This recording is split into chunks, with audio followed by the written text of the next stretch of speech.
तो last topic में जो हमारी चर्चा हुई थी, भारतीय संविधान सभा की रचना की बात हुई थी, जिसमें हमने बताया था कि भारतीय संविधान सभा में टोटल कितनी सीटें थीं? 385 + 4 है ना, जिसमें 296 सीटों पर क्या हुआ था? चुनाव हुआ था। आज हमारी चर्चा होगी भारतीय संविधान के निर्माण की। यहाँ से बहुत सारे फैक्ट हैं और बहुत सारे फैक्ट पूछे जाते हैं, तो इन सभी फैक्ट को आपको क्रमबद्धता से लिखते जाना है, ठीक है। सबसे पहली डेट और सबसे मोस्ट इम्पॉर्टेंट डेट कौन सी है? सबसे पहली डेट है आपकी 9 दिसंबर 1946। तो ये कल ये मैंने लिखवाया भी था, इसको आप एक बार फिर से लिख लीजिए या इसको कंटिन्यू आप सुनिए। संविधान निर्माण के लिए संविधान सभा की पहली बैठक कब हुई? 9 दिसंबर 1946 को। कितने बजे शुरू हुई थी? 11 बजे संसद भवन के सेंट्रल हॉल पे ये प्रारंभ हुई, ठीक है। नेक्स्ट है पंडित नेहरू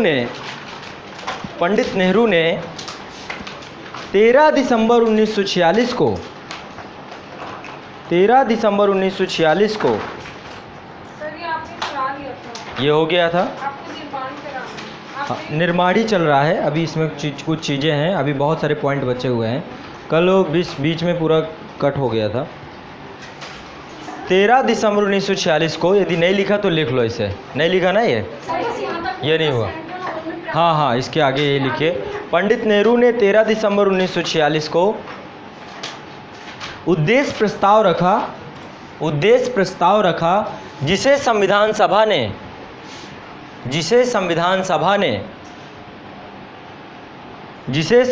सभा ने सर्वसम्मति से 22 जनवरी 1947 को स्वीकार कर लिया। अब देखिए क्या हुआ, ये जो आपका 13 दिसंबर 1946, ठीक है, ये डेट थी जब उद्देश्य प्रस्ताव प्रस्तुत किया गया था। लेकिन इससे पहले ये उद्देश्य प्रस्ताव बना लिया था किसने? कांग्रेस ने। 20 नवंबर 1946 को कांग्रेस की एक बैठक हुई थी। उस बैठक में ये निर्णय हो गया था कि हम 9 दिसंबर से संविधान सभा में बैठने जा रहे हैं, इसलिए 20 दिसंबर 1946 को ही उद्देश्य प्रस्ताव बना लिए गए थे कि संविधान बनेगा कैसे, ठीक है। तो मूल रूप से ये उद्देश्य प्रस्ताव संविधान सभा में प्रस्तुत होने से पहले संविधान की कांग्रेस की बैठक सभा में ही प्रस्तुत हो चुके थे और वहाँ पारित भी हो चुके थे, ठीक है। तो नेक्स्ट इसी पॉइंट को भी लिख लीजिए, ये डेट भी एक बार पूछी गई है। इससे पहले ही 20 नवंबर 1946 को कांग्रेस के मेरठ अधिवेशन में प्रस्ताव की स्वीकृति मिल चुकी थी। मेरठ अधिवेशन में प्रस्ताव की स्वीकृति मिल चुकी थी।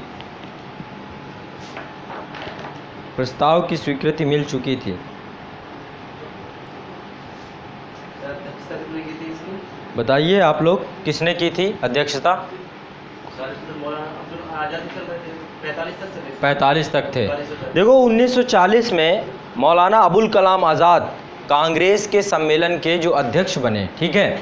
और विश्व युद्ध हो गया, है ना, विश्व युद्ध हो गया उस दौरान, और लगातार 5 साल तक मौलाना आज़ाद ही बने रहे 1945 तक। 1946 में फिर कांग्रेस का अधिवेशन हुआ, ठीक है, और उस अधिवेशन में जेबी कृपलानी बने। जेबी कृपलानी 1946 में बने थे, ठीक है। तो जेबी कृपलानी थे इसमें 1946 के अधिवेशन में। नेक्स्ट पॉइंट लिखिए। प्रारूप समिति, ड्राफ्टिंग कमेटी कब बनी थी? बताइए कोई। ड्राफ्टिंग कमेटी कब बनी थी? 1947। हाँ, प्रारूप समिति संविधान के प्रारूप को तैयार करने के लिए गठित की गई। प्रारूप समिति संविधान के प्रारूप को गठित करने के लिए गठित की गई। कब? 29 अगस्त 1947 को। 29 अगस्त 1947 को प्रारूप समिति, ड्राफ्टिंग कमेटी बनाई गई थी। ये डेट याद रखिएगा, 29 अगस्त की इंपॉर्टेंट डेट, 29 अगस्त 1947। कुछ इंपॉर्टेंट डेट हैं, ठीक है। ड्राफ्टिंग कमेटी में कितने सदस्य थे? कितने सदस्य थे? 7 सदस्य थे। 7 सदस्य जिसमें से भीमराव अंबेडकर उसके अध्यक्ष थे। इसका काम क्या था? पूरे संविधान के ड्राफ्ट को तैयार करना। ड्राफ्ट सबसे कच्चा मसौदा पूरा तैयार करना। वो फिर कच्चा मसौदा कहाँ प्रस्तुत होता था? संविधान सभा में प्रस्तुत होता था। ठीक है, और संविधान सभा में प्रस्तुत होने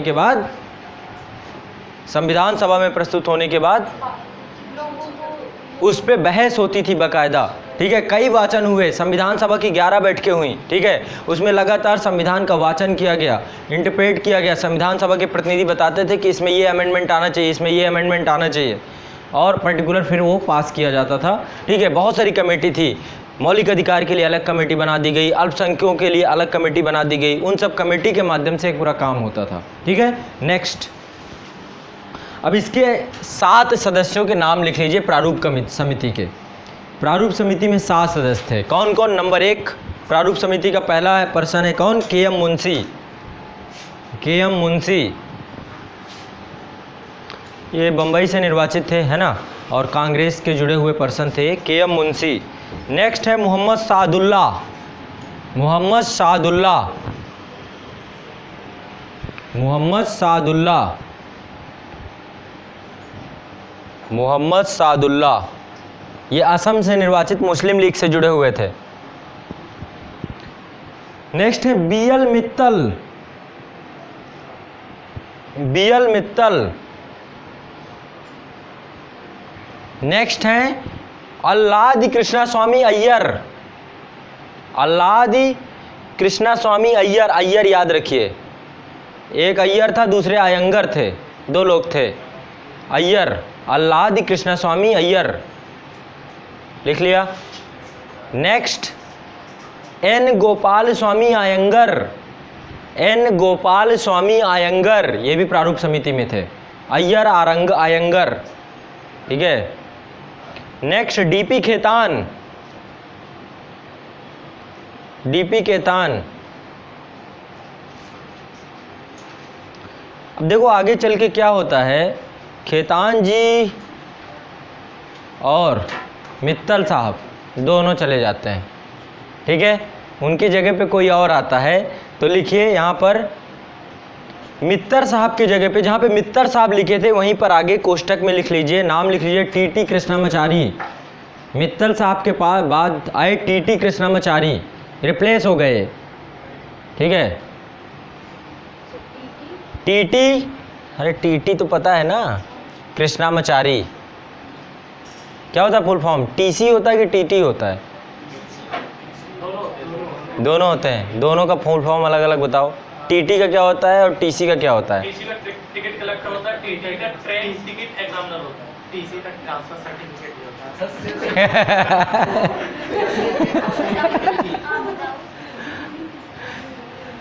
टी.टी. का क्या होता है पूजा जी? टी.टी. टी.टी. हाँ हाँ बिल्कुल। एक पोस्ट होती है टी.ई. Ticket examiner. हाँ, जब वो गेट पे खड़ा होता है हाँ, तो अपना बेस्ट टी.सी. का लगाता है, टिकट कलेक्टर, उसका काम होता है टिकट को कलेक्ट करना। हाँ, जब वो ट्रेन लेके चलेगा तो बेस्ट चेंज करेगा टी.टी. Travel ticket examiner. उसके बाद Yes. टिकट एग्जामिनर, सिर्फ एक पोस्ट होती है टी.ई. Ticket examiner. भैया यहाँ पे बैठे हुए, हाँ बिल्कुल, रेलवे वाले हैं। रेलवे वाले हैं सब, जहाँ भी होगा सुधार करेंगे। ठीक है, चलिए बिल्कुल, थैंक यू, शुक्रिया। नेक्स्ट आगे कृष्णामाचारी हो गए, और खेतान साहब में एन माधव राव आ गए। एन माधव राव।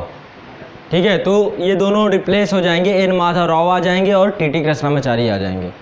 ठीक है, चलिए नेक्स्ट 30 अगस्त 1947 को प्रारूप समिति की पहली बैठक हुई। 29 को ये गठित हुई और 30 को पहली बैठक हुई। 30 अगस्त 1947 को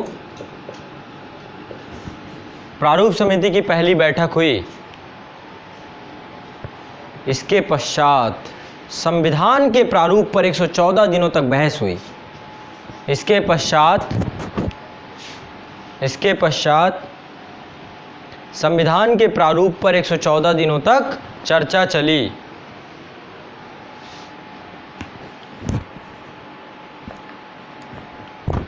इस अवधि में, 114 दिन की इस अवधि में संविधान का 3 बार वाचन किया गया। इस अवधि में संविधान का 3 बार वाचन किया गया। वाचन मतलब समझ रहे हैं ना, सदन के पटल पे रखा गया और सदन के पटल पे रखने के बाद सदन में उसको पढ़ा गया। ये वाचन के अंतर्गत आता है।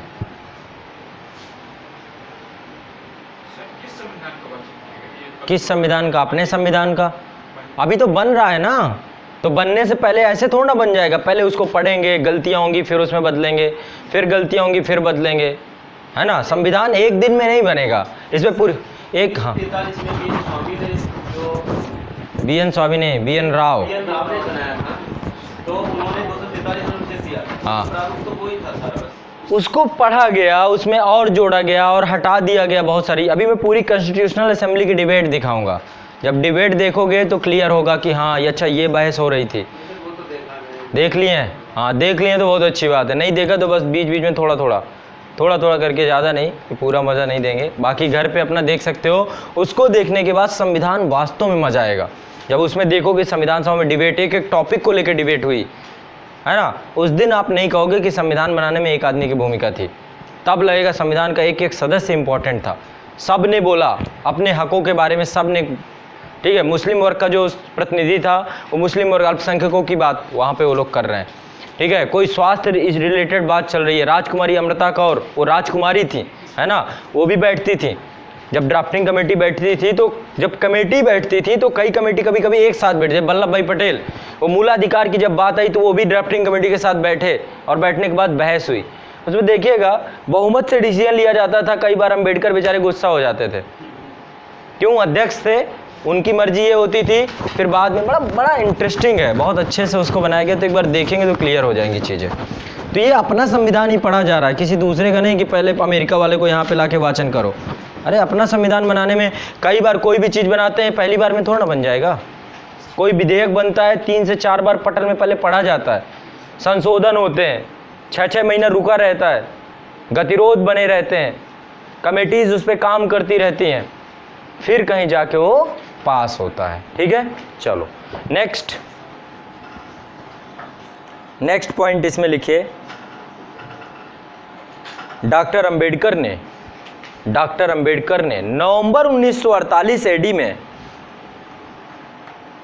डॉक्टर अंबेडकर ने नवंबर 1948 एडी में प्रारूप को संविधान सभा के समक्ष प्रस्तुत किया।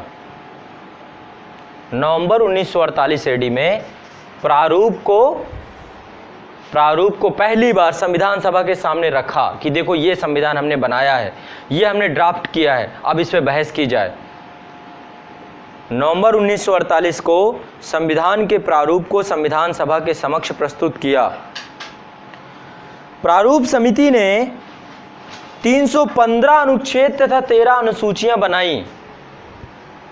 प्रारूप समिति ने 315 अनुच्छेद तथा 13 अनुसूचियां बनाई,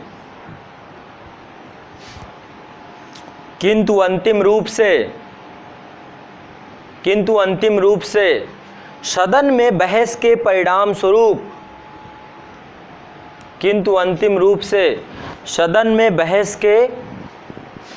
स्वरूप संविधान में कितने अनुच्छेद बने? 395 अनुच्छेद और 8 अनुसूचियां बनी। सदन में बहस के परिणाम स्वरूप 395 अनुच्छेद तथा 8 अनुसूचियां ही रही। 8 अनुसूचियां ही रही। ठीक, ये आपका संविधान जो है मोटा मोटा इतना 395 अनुच्छेद 8 अनुसूचियां। जब हमारा संविधान पारित, अंगीकृत, अधिनियमित और आत्मार्पित किया गया कब? 26 नवंबर 1949 को। उस डेट की बात करते हैं। नेक्स्ट आगे भी और बहुत सारे बीच में चरण है। संविधान का प्रारूप खंडवार विचार। संविधान के प्रारूप में खंडवार विचार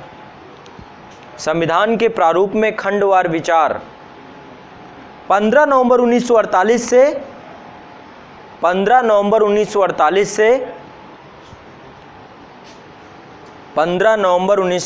से 17 अक्टूबर 1949, ये अवधि देखिए।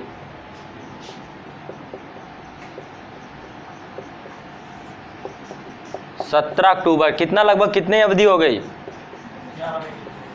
11 महीने की। हाँ 11 महीने 2 दिन की अवधि है। तो 11 महीने 2 दिन की अवधि में संविधान पे पूरी बाकायदा बहस चली। ठीक है, बाकायदा संविधान सभा ने, और कब पारित हुआ था ये? 26 नवंबर। जब सब कुछ बात फिट हो गई तो 26 नवंबर को इसको अंगीकृत, अधिनियमित और आत्मार्पित कर दिया गया। ठीक है, नेक्स्ट पॉइंट, प्रस्तावना को सबसे बाद में स्वीकार किया गया। संविधान की हाँ कहाँ गए? 17 अक्टूबर 1949 के दौरान पूरा किया गया। 17 अक्टूबर 1949 के दौरान पूरा किया गया। प्रस्तावना को सबसे बाद में जोड़ा गया। ठीक है, प्रियम्बल सबसे बाद में जुड़ी। पहले तो यही विवाद था, संविधान का अंग है कि नहीं है। ठीक है, फिर सुप्रीम कोर्ट सामने आ गया, बोला नहीं है। फिर सुप्रीम कोर्ट आ गया, नहीं नहीं है ना। तो ऐसा फिर हुआ, संविधान की प्रस्तावना बाद में उसका अंग बन गई। संविधान की प्रस्तावना संविधान का अंग सबसे बाद में बनी, है ना। नेक्स्ट पॉइंट, सर 26 नवंबर 1949 के बाद बनी। प्रस्तावना नहीं, देखो ये अवधि जो थी, इस अवधि में संविधान के 395 अनुच्छेद बना दिए गए। ठीक है, प्रस्तावना कोई अनुच्छेद तो है नहीं, है ना। 395 अनुच्छेद और 8 अनुसूचियां बना दी गई। और वो जो बुक बनी, देखा है ओरिजिनल प्रति किसी ने देखा है संविधान की? देखा कि नहीं देखा? संसद भवन जाइएगा, म्यूजियम में रखी हुई है, ऐसे नहीं मिलेगी मार्केट में। ठीक है, ओरिजिनल प्रति, वो मूल प्रति जो शीशे में बंद रखी है, वो किसी को नहीं मिलेगी। उसकी फोटोकॉपी आपके पास, वो सेंट्रल ऑफ पब्लिकेशन लेके घूमते हैं ना, वो फोटोकॉपी है, वो नहीं ओरिजिनल प्रति। ठीक है, तो यहाँ पे उस प्रति में 395 अनुच्छेद और 8 अनुसूचियां तो बन गई, लेकिन प्रस्तावना सबसे पहले बनती है ना। बुक लिखते हैं तो बुक में सबसे पहले प्रस्तावना मिलेगा आपको। तो प्रस्तावना सबसे इनके बाद जोड़ दी गई, प्रस्तावना सबसे बाद जोड़ी गई। और जब ये बना 26 नवंबर 1949 का संविधान बना, तो इसमें प्रस्तावना थी, प्रस्तावना भी इसमें जुड़ी हुई थी। हर किताब में प्रस्तावना जुड़ी होती है ना। तो जब किताबों में प्रस्तावना होती है, ठीक है, तो अब बात ये थी, ये प्रस्तावना भी संविधान है क्या? संविधान की प्रस्तावना भी क्या संविधान का हिस्सा है कि नहीं है? कोई किताब पढ़ते हो, कोई मास्टर ये पढ़ाता है कि ये भी सिलेबस का हिस्सा है प्रस्तावना? नहीं बताता ना। यही बात संविधान के साथ हो गई। सुप्रीम कोर्ट लोग चले गए कि बताइए, ये सुप्रीम कोर्ट बताएगा कि संविधान का हिस्सा है प्रस्तावना की नहीं है। ये जोड़ा तो है संविधान सभा ने। सुप्रीम कोर्ट ने कहा कि प्रस्तावना कहाँ होती है। बाद में समझ में आया कि अरे होती है, प्रस्तावना ही सब कुछ होती है। बाद में सुप्रीम कोर्ट ने पुनर्विचार करके केशवानंद भारती केस में बोला कि प्रस्तावना भी संविधान का अभिन्न अंग है और इसमें भी संशोधन किया जा सकता है। और संशोधन हुआ, एक ही बार हुआ है, 3 वर्ड जोड़ दिए गए थे। ठीक है, चलो वो सब अभी प्रस्तावना बाद में। नेक्स्ट पॉइंट इसमें डालिए, नेक्स्ट पॉइंट लिखिए, संविधान सभा ने 26 नवंबर 1949 को, पॉइंट में लिखते चले जाइए, संविधान सभा ने 26 नवंबर 1949 को संविधान के प्रारूप को स्वीकार कर लिया। संविधान के प्रारूप को स्वीकार मतलब अंगीकृत, अधिनियमित और आत्मार्पित कर लिया। ठीक है, संविधान के प्रारूप को स्वीकार कर लिया।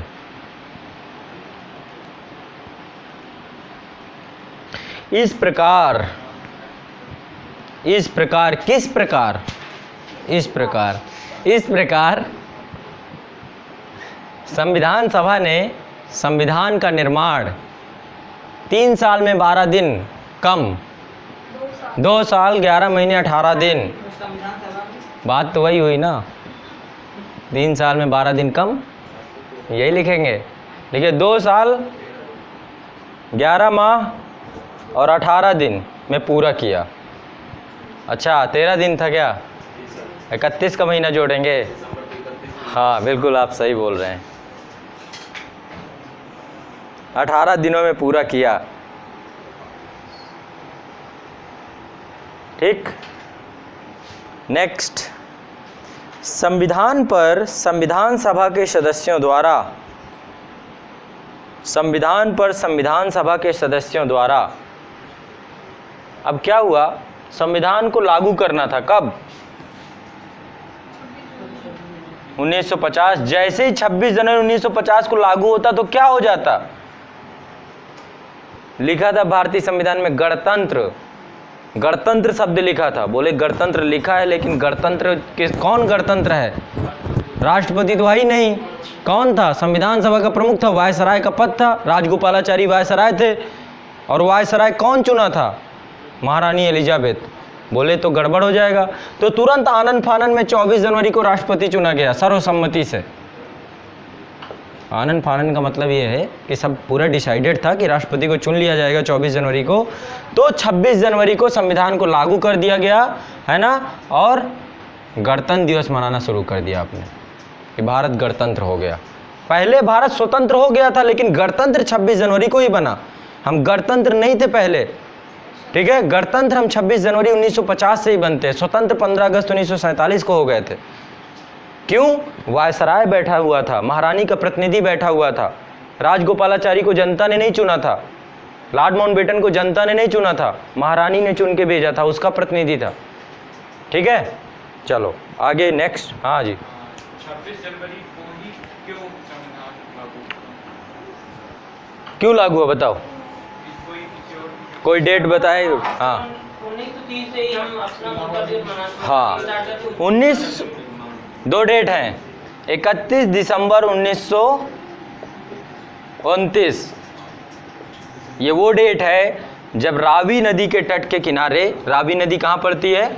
सिंधु नदी की सहायक नदी है। रावी नदी के किनारे हड़प्पा बसा हुआ है ना, पाकिस्तान में है। तो रावी नदी के किनारे लाहौर अधिवेशन हुआ था, और लाहौर अधिवेशन में ही सुभाष चंद्र बोस ने बोला था कि 26 जनवरी को हम पूर्ण स्वराज्य मनाएंगे, भारत को पूर्ण स्वराज्य दिवस मनाएंगे। और 26 जनवरी 1930 को पूर्ण स्वराज्य मनाना शुरू कर दिया गया। अब इस डेट को पूर्ण स्वराज्य दिवस मनाना शुरू हो चुका था, ठीक है। इसलिए इस डेट को ऐतिहासिक बनाने के लिए संविधान निर्माताओं ने बोला कि कभी लोग 26 जनवरी मत भूल जाएं, इसलिए लोगों ने 26 जनवरी को ही संविधान की डेट तय की गई कि इसी दिन लागू करेंगे। ये रीज़न था, ठीक है, क्योंकि इस दिन हमने पूर्ण स्वराज दिवस 1930 से मनाना शुरू किया था। नेक्स्ट, संविधान सभा के सदस्यों द्वारा 24 जनवरी 1950 को क्या किया गया? कुछ तो हुआ था, हस्ताक्षर किए गए। राष्ट्रपति के चुनाव तो एक बात थी, कुछ और भी था, हस्ताक्षर। 24 जनवरी 1950 को हस्ताक्षर किए गए।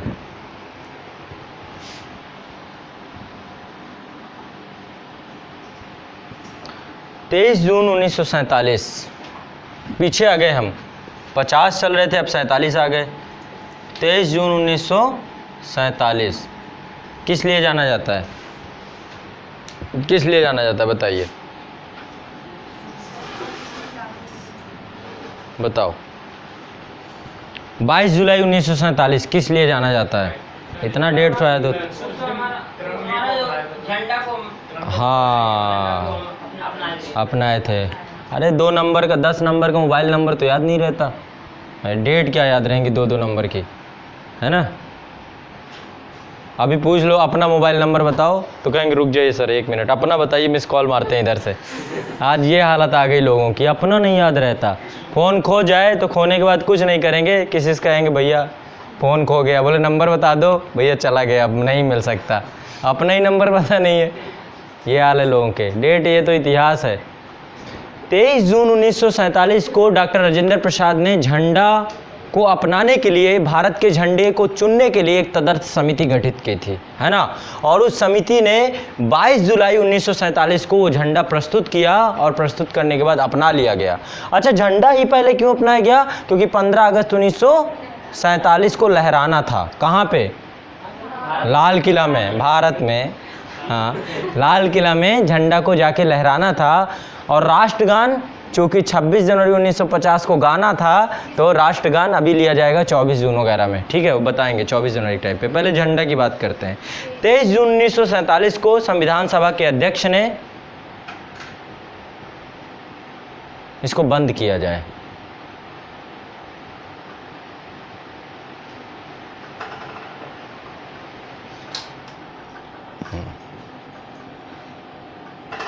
23 जून 1947 को संविधान सभा के अध्यक्ष ने राष्ट्रीय ध्वज को अंगीकृत करने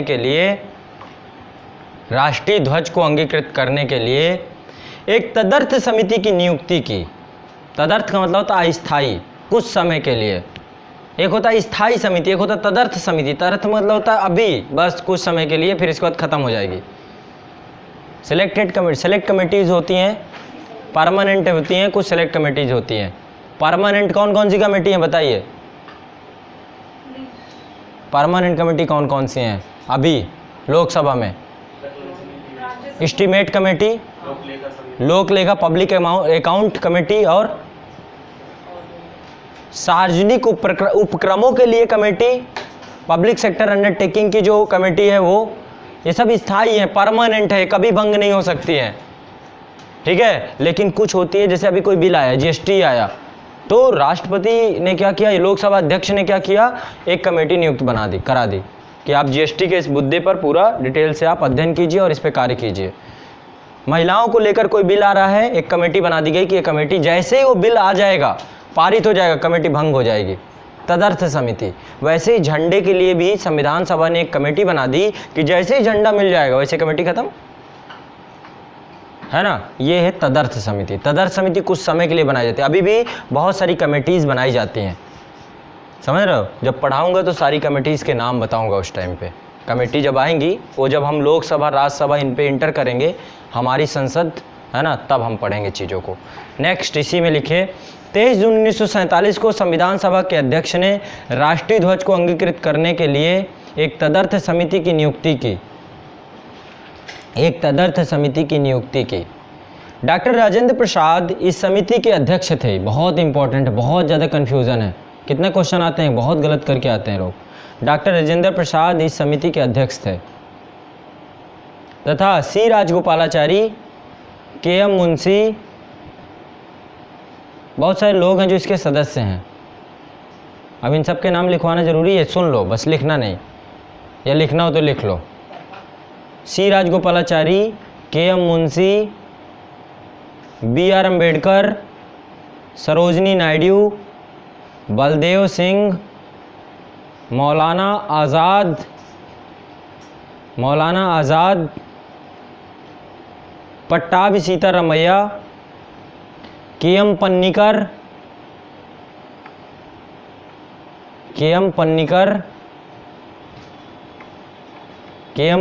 फ्रैंक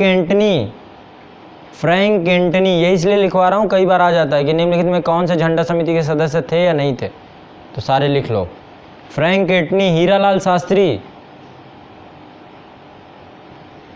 सत्यनारायण सिन्हा, एस.एन. सिन्हा, ये सब थे इस समिति के सदस्य। अध्यक्ष कौन था? राजेंद्र प्रसाद, ठीक है।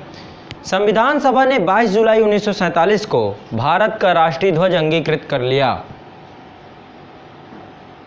संविधान सभा ने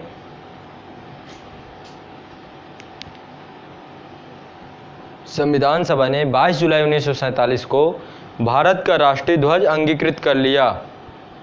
इस हेतु पंडित नेहरू ने एक प्रस्ताव रखा था। इस हेतु पंडित नेहरू ने एक प्रस्ताव रखा था।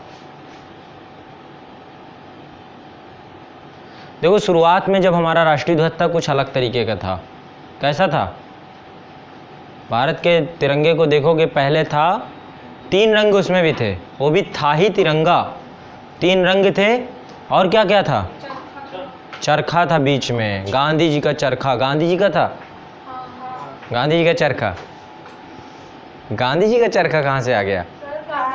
अच्छा, गांधी जी का, उसमें गांधी जी तो नहीं थे, तो चरखा तो गांधी जी से पहले भी था। लेकिन वो फेमस तो गांधी जी की वजह से हुआ था। अच्छा, चरखा फेमस गांधी जी की वजह से हुआ। ब्रांड एम्बेसडर महात्मा गांधी चरखा के, है ना। झंडा वो ही यूज करते थे सरकार में। चरखा वाला झंडा उन्हीं ने ही यूज किया था। और बहुत बढ़िया विचार हैं आप लोगों के, ठीक है। ऐसा नहीं है। भीखाजी कामा का नाम सुना होगा, एक क्रांतिकारी महिला, स्टुटगार्ट में, कहाँ पर? जर्मनी में। उन्होंने झंडा भारत का पहली बार प्रस्तुत किया था। कब? 1907 में। ठीक है, इंडिया हाउस था वहाँ पर, श्याम जी कृष्ण वर्मा, बहुत फेमस नाम, ठीक है, जो पूरा, चलो ये सब चीज़ें बताऊंगा मैं, कुछ मूवियाँ बताऊंगा, नहीं हुआ तो किसी दिन आयोजन कर लेंगे, ठीक है, और फिर आप एक एक चीज़ें जान जाओगे। भारत के इतिहास को ऐसे ही पढ़ेंगे, ठीक है, भारत के इतिहास को मूवियों के माध्यम से ज़्यादा अच्छे से पढ़ पाते हैं, सिलेक्टेड मूवी जो हैं चलाएँगे। हाँ, आपने भी लिखा है 23 जून 1947 को संविधान सभा के अध्यक्ष ने राष्ट्रपति को अंगीकृत करने के लिए तदर्थ समिति की स्थापना की है, ठीक है, और फिर आप इस समय अध्यक्ष कौन था सर इस समय? किसका अध्यक्ष? संविधान सभा। राजेंद्र प्रसाद। और सर ये झंडा समिति के नहीं हो सकते क्या? झंडा समिति का अध्यक्ष, अब जैसे अभी लोकसभा अध्यक्ष होते हैं, वो कार्य मंत्रणा समिति के भी अध्यक्ष होते हैं। बहुत सारी कमेटीज का अध्यक्ष केवल अध्यक्ष ही होता है, जो लोग पदेन होता है वो, कि यदि जो भी अध्यक्ष पद पे बैठेगा वही उसका अध्यक्ष बन जाएगा, इसमें कोई दो राय नहीं है। चलिए नेक्स्ट, 22 जनवरी जुलाई 1947 को भारत का राष्ट्रीय ध्वज अंग्रित कर दिया गया, पंडित नेहरू ने इसके लिए प्रस्ताव रखा। नेक्स्ट, स्वीकृत प्रावधानों के अनुसार भारत के राष्ट्रीय झंडे के रूप में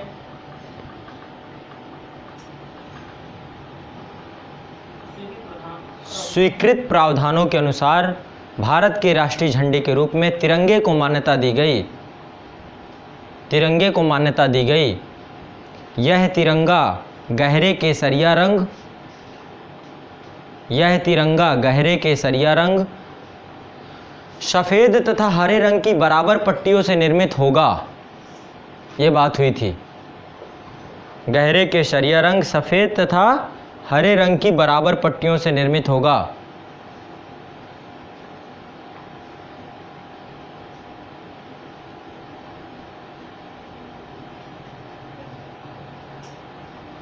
अब आप मुझे ये बताओ, जो चक्र लिया गया वो किसका प्रतीक है?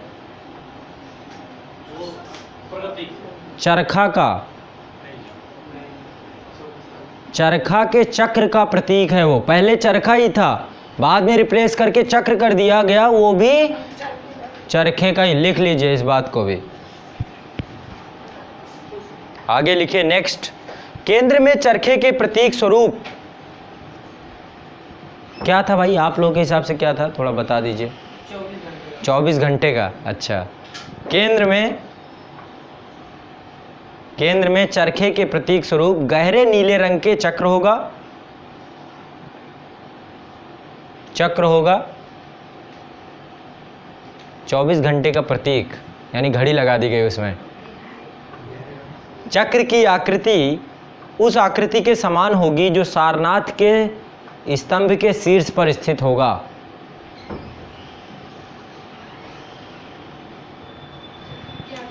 चक्र की आकृति उस आकृति के समान होगी जो सारनाथ के स्तंभ के शीर्ष पर स्थित है।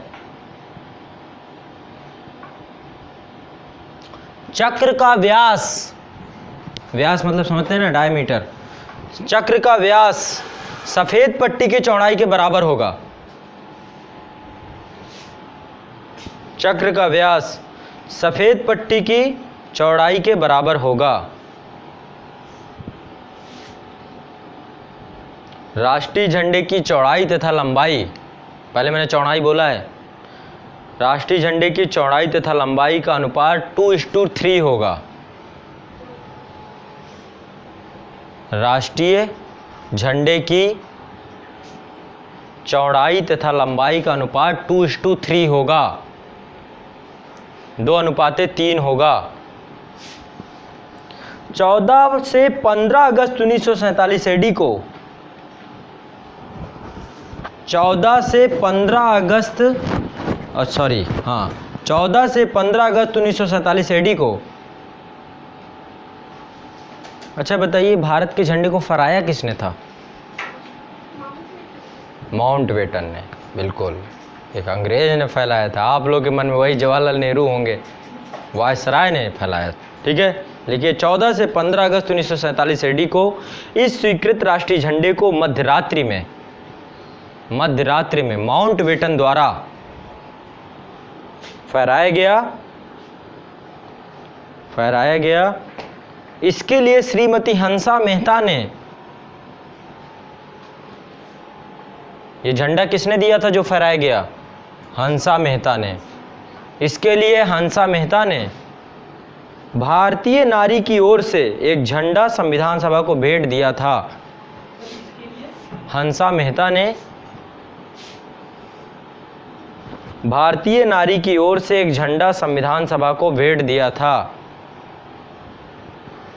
तो अब 15 अगस्त को झंडा फहराया गया।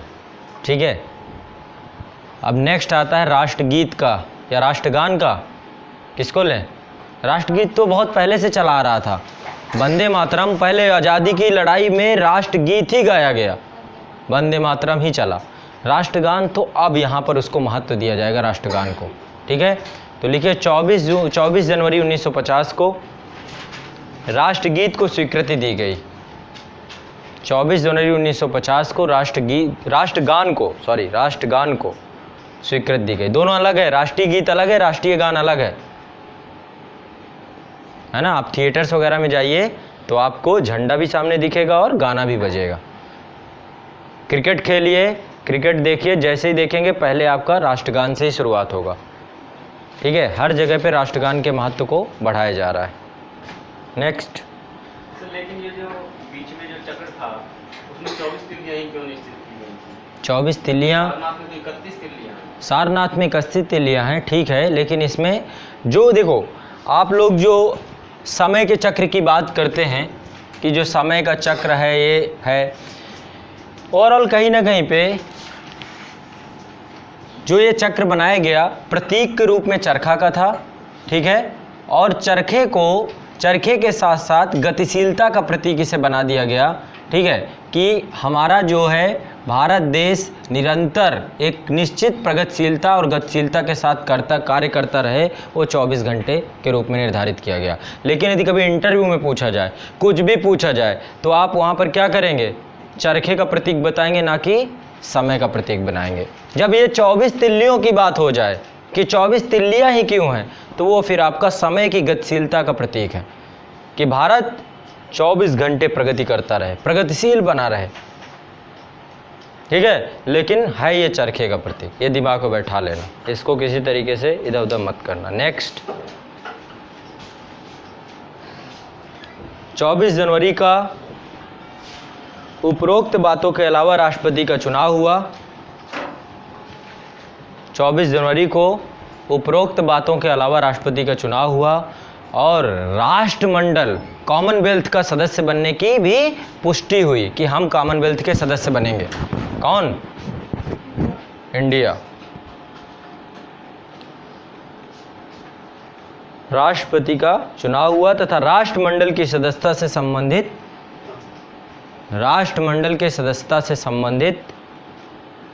निर्णयों की पुष्टि की गई।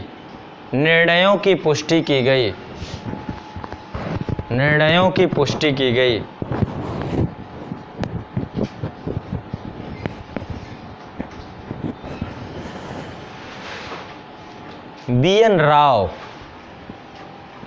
राव, ये आदमी का नाम कोई नहीं लेता है, बहुत बड़ा रोल अदा किया इसने। सबसे महत्वपूर्ण रोल मुझे किसी का दिखता है तो डॉक्टर अंबेडकर के बाद बी एन राव का है। ठीक है, बी एन राव संवैधानिक सलाहकार थे, है ना।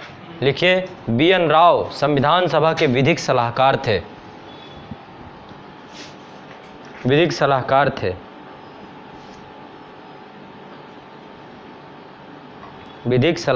थे। 26 नवंबर 1949 को संविधान के पारित होते ही 26 नवंबर 1949 को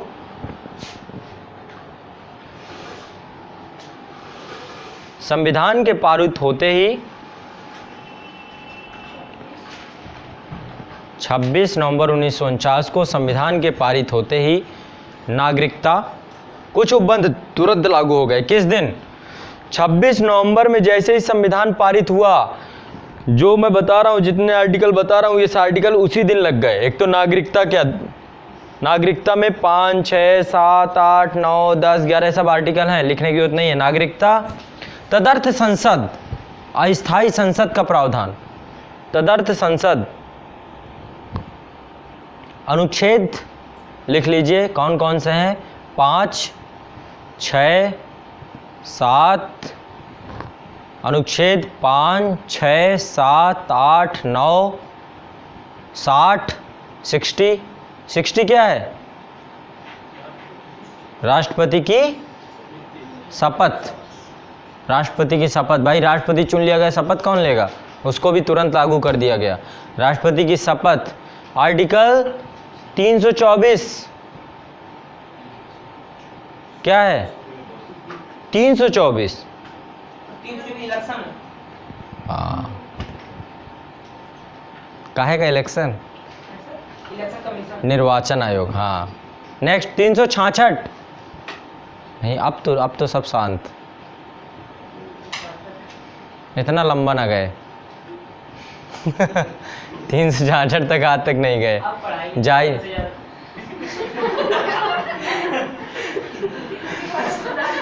मैंने क्लास में तो कई बार बताया है। कहाँ तक गए हैं? मतलब 70 से नीचे ही रह गया, जब पढ़ा जब 70 से नीचे। तो 366 है, इसमें एक तरीके से संविधान के बहुत सारे विषयों को परिभाषित किया गया है, इंटरप्रेट किया गया है। ठीक है, जैसे कि बच्चों से क्या तात्पर्य है, अनुसूचित जाति से मतलब क्या है, अनुसूचित जनजाति से मतलब क्या है, अनुसूचित क्षेत्रों से मतलब क्या है, परिभाषाएं हैं। जब संविधान का कोई चीज़ समझ में आए 366 में चले जाना, वहाँ सब लिखा हुआ है क्रम से। इसका मतलब ये होता है, बच्चों का मतलब इतने से इतने साल के लोग ही बच्चे होते हैं। ठीक है, इससे बड़े ये नहीं कि 19 साल का लड़का बच्चा कहलाएगा, है ना, सब लिख दिया उसमें। ठीक है, तो एक तरीके से यहाँ पे परिभाषाएं हैं 366 में, ये भी उसी दिन लागू हुआ। आर्टिकल 367, 379 मतलब 79 होता है, 89 नहीं, वो 89 होता है। 379, 380 ये सब हट चुके हैं अब। ये अस्थाई असंक्रमणशील तत्व थे जो अब खत्म हो चुके हैं, निरसित हो चुके हैं। जैसे ही 26 जनवरी को संविधान ये निरसित कर दिया गया। ठीक है, पढ़ाऊंगा, ये पूरा सेक्शन ही खत्म है। 368 के बाद से 392 तक के अनुच्छेद, फिर 393, 94, 95। ठीक है, 380, 388, 392 तथा 393 में प्रदत्त अस्थायी संक्रमणकालीन उपबंध लागू हो गए तथा संक्रमणकालीन उपबंध लागू हो गए। कब से? 26 नवंबर 1949 से। तो संविधान 26 जनवरी को जो लागू हुआ था उसमें तो सब कुछ एक्टिव हो गया, लेकिन उससे पहले भी कुछ चीज़ें एक्टिव हो गई। क्लियर? इसमें कोई दिक्कत नहीं। नेक्स्ट, जबकि शेष प्रावधान, इसी में आगे, जबकि शेष प्रावधान 26 जनवरी 1950 से अस्तित्व में आए। और ये बात कहाँ लिखी है, किस अनुच्छेद में लिखी है? आर्टिकल 394 पढ़ना कभी, उसमें ये बात लिखी हुई। 394 में बात लिखी हुई है। 394 तो कभी कोई देखता ही नहीं है, कभी नहीं देखते हम लोग, है ना। तो लिख लीजिए, यह व्यवस्था अनुच्छेद 394 में दी गई है। ठीक, तो ये हो गया संविधान से संबंधित कुछ चर्चा कि संविधान का निर्माण कैसे हुआ, कितने दिन में हुआ, कौन कौन आदमी था। ठीक है, प्रारूप समिति क्या थी, ये पूरी चर्चा हमारी हो गई।